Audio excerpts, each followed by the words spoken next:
When I was around 5 or 6 years old, my sister and our family's friends' 2 sons were in a summer soccer league at a place called Summer Sport. My friend Julia and I would always play on the playgrounds while our parents watched the soccer game.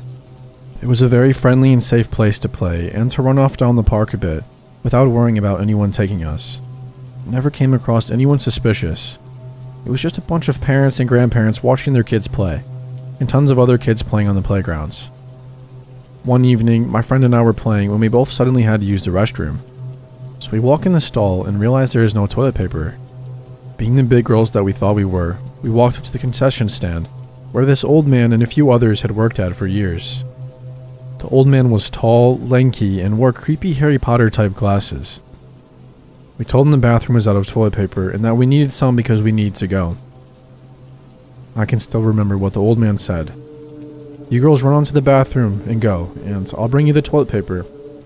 We were about to run back to the bathroom when my friend said, "Let's tell them what we did," being proud that we were brave enough to ask for help. So when we approached our parents, I shook my mom's shirt and said something along the lines of, "Mommy, the bathroom was out of toilet paper and we asked that old man for some, and he said he's going to bring us some and that we can go ahead and go." I remember all 4 of them exchanging the disturbed looks, and my dad and her dad said for us to stay there, not to go near the bathroom. They walked over to the restroom area and they first called out to see if anyone was in there, and no women responded. So they walked in and saw him waiting in the biggest stall, without toilet paper. I don't know what happened to the man, but I never saw him there again. I asked my dad what happened, and he said that when he and my friend's dad found him, they yanked him out of the stall and literally carried him by his arms to the office, which was above the concession stand. The man was fired and they did call the police, but he says he doesn't know what happened to the guy after they took him away in the cop car. He's not sure if he was charged or anything like that. He just knows 18 years later, he's never heard or seen the guy again.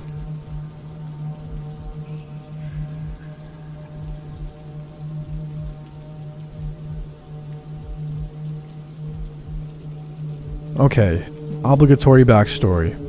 I live in a tiny town in northern Kentucky. When I say tiny, I mean microscopic. Nice neighborhood, if a little stereotypically southern. Low crime rate, everyone knows everyone, lots of fundamentalists, lots of pickup trucks. You walk to school, no school bus. The city is so small, you can get from one end to the other in about 20 minutes on foot. Big football town. Not much else to do really. The biggest points of interest are the church, the football field, and Kroger. This happened to me when I was 16 years old. It was a typical Friday night, and I was home watching and hanging out with my brother, who was 9 at the time. We recently had new neighbors move in next door, and their kid Austin was his age. They became best friends pretty much immediately. There's always a football game on Friday nights in season, and the whole town is there. Lots of my friends and his friends too.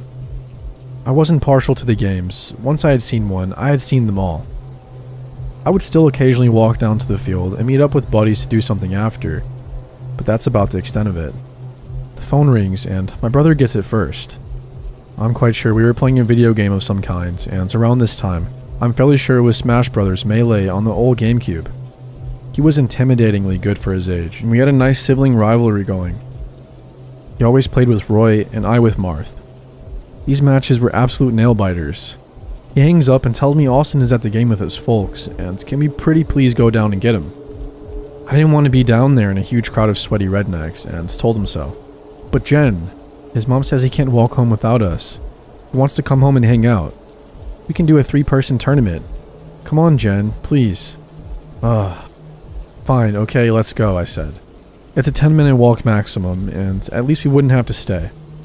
We'll go down, and we're grabbing Austin, and then we're noping it back here to play some Melee. We head up our dead-end street, hang a left, and start down the main road. The sports complex is on this road, and it's just at the bottom of a hill. It was about twilight, and from at the top of the hill, we could already hear the marching band and the cheering. I didn't see many folks around, but nothing looked unusual. I really didn't expect to see anyone. Pretty much everyone was down at the game. Looking ahead, I could see parked cars lining the street, with the bulk of them right by the turnoff to the sports complex. He's doing the typical kid brother thing as we walked. Hey Jen, did you know owls can turn their heads almost completely around? Hey Jen, me and Austin had a shoe throwing contest and my shoe went so far I almost couldn't see it anymore. Hey Jen, look at this flower, it's awesome. At about the halfway mark, I see a gold SUV pull up across the street. just opposite where we were walking. It sits for about 10, maybe 15 seconds, and then a man gets out, just as we were passing by, so that he's behind us. An older guy, mid-40s. In retrospect, he screamed creeper, weasel face, tall and wiry, weird smile and sneer. At the same time, however, I didn't think twice. Of course, just a guy going to the game, probably meeting up with his family. Brother on my left, me on the right, we kept walking normally. After about 30 seconds or so, I heard shuffling. I turn around out of reflex just to glance at what's going on. This guy is gaining on us. Okay, no big deal, he's probably trying to not miss anything, but probably walk right on past. I would have loved to keep a brisker pace myself, but I had the kid brother in tow, and his 9-year-old legs just can't handle speed walking. We keep going as usual, but now I have made a mental note. A little more time goes by, maybe a minute, and I start thinking, wonder why he hasn't breezed on by us. The guy sure looked like he was in a hurry. So I turned around again. This man is right behind us, and I mean close enough for me to see the creepiest smile I've ever seen on the face of a person. Only he wasn't behind us per se, he was directly behind my brother. And when I happened to glance back, he had his arms out in front of him. He was reaching for my brother and almost had a hold of his upper right arm. I caught this motherfucker nearly in mid-snatch. I reached out my left hand and put it around my brother's back. Probably 5 seconds went by, but it felt like a lot longer than that. After I had an arm barrier, I do a quick scan of the street. There is no one else around. No witnesses, no help. I'm only 16. This guy's a lot bigger than me. What am I going to do? I lean down and say as quietly and calmly as I can, "Come on, Ross, let's get there. I bet I can go faster than you." I start to speed walk, and so does my brother. I can see the sports complex, and it's just down the hill. We are about a minute or so away at most. After about another 30 seconds, I'm not quite sure. The whole thing seemed to go by in slow-mo. I turn around again. The guy is speed walking too. He's matching our pace to keep right behind my brother, and he's gaining again. Now I really start to panic. He is really after us. There's no other explanation. Now he's almost in grabbing distance again. He's picking up speed. And he's smiling. Well, sneering. It was a predatory look. I turn back around and I see we are so close to the stadium. So fucking close. If we can just get down there a little more, the property opens up and there will be people everywhere.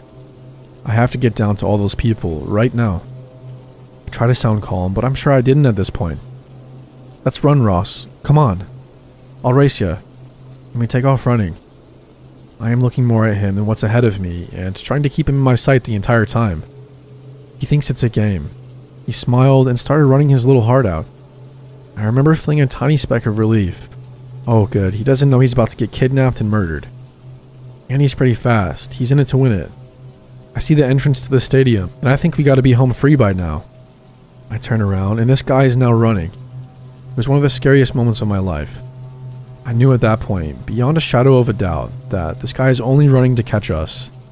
Well, not us per se, but my brother. He started to gain, but he's not close enough yet. I whipped back around and sped up to my personal max speed, and of course the kid pumps his own legs to the max, because he wants to win a race against his sister so he can brag about it. Once again, I'm looking directly at him more than the street in front of me, so I can be sure he's still there with me. I hear his thuds on the pavement, and I know he's getting close. My heart was sending electrical currents of fear to the rest of my body, and just as I heard him coming up right behind us, we hit the stadium grounds. It was a sharp left turn, and bam, people. There were people everywhere. It was halftime, and the adults were out in the entrance area smoking and talking. The view of the entranceway and all the people was obscured by a stone archway on the street, marking the stadium grounds. I had never been so happy to see a bunch of sweaty rednecks in my life. The guy came right behind, and the second he turned the corner after us and saw all the people, he panicked. I could see the surprise and fear in his eyes. I had turned around at that moment to see where he was, and I looked right at him and locked eyes with him in this beautiful moment. He looked around at everyone, looked at me, looked at my brother, and walked away, back the way we had all come. Ross was out of breath, but still nudged me to go and collect Austin. I said, "Give me just a second, man." I peeked around the stone archway and watched this guy walk, not run, back up the street. I stood there and watched him walk all the way back up the hill, walk across the street, get back into his SUV, and drive away. I think that's when it fully hit me. of the very real situation we were just in, and the very real danger. That guy was there to get us. What's more, he probably would have had we not made it to the stadium. The crowd spooked him, and most likely that's what saved my brother's life. We found Austin, but I made the whole gang wait until the game was over, and caught a ride with his folks. No burden on them, we lived right next door. I was shaken up for the rest of the night, and for a couple of days after.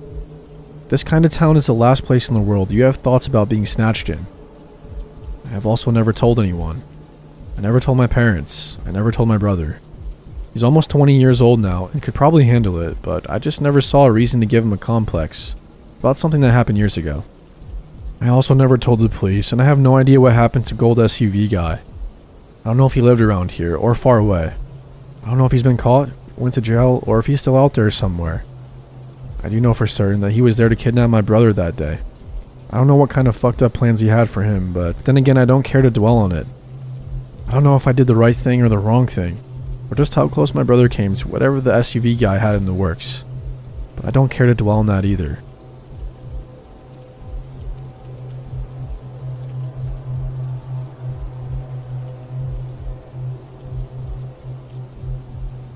So back in junior high, I was on the volleyball team.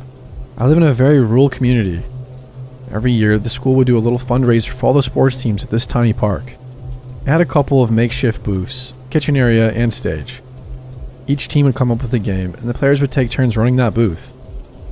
In those days, I was attached at the hip to one friend in particular who I'm still close with. I shall call her Chris. Both of us played sports and attended this event together. Her mom dropped us off at the park and was to pick us up after the event was over, so we could help with cleanup. Both our working shifts were early, so we had a lot of downtime. We danced the night away, and right before the event was over, we decided to play football with some of our friends. This park is basically a bunch of fields and trees separating the different field segments. There is a parking lot where you first enter the park where everyone was parking that night.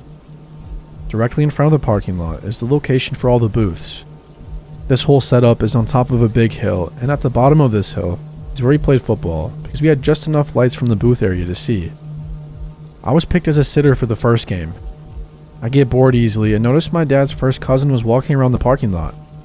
He's on the rescue squad and was basically patrolling it. Now this man isn't someone I have seen often in my life, but enough that I know who he is and he knows me. Right before this event, my parents went through a divorce. This man and his wife picked up some furniture with my mom for her new home. They were literally with us the entire day, about 2 weeks before this event. The following conversation just gets creepier the older I get. I walked up to my cousin and said, "Hey, how are you?" He responds with, "Hey girl," which is a very usual response for him, and wraps his arm around my shoulder. Again, very normal behavior for him, no red flags. He makes small talk and he asks polite questions about my family that I politely answer.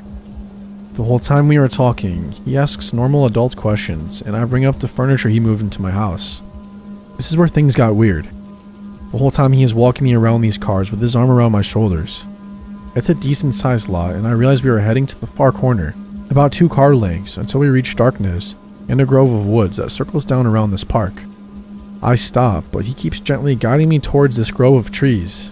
It's weird, and I'm starting to sense some red flags. His grip has also tightened up a bit, but at the time, I'm just confused about what's happening. I put my arm around his lower back and sort of spin us around so we get a few feet back towards the center of the lot. I've surprised him a little, but when we regain our footing, he just stops moving and stands there, arm still around me.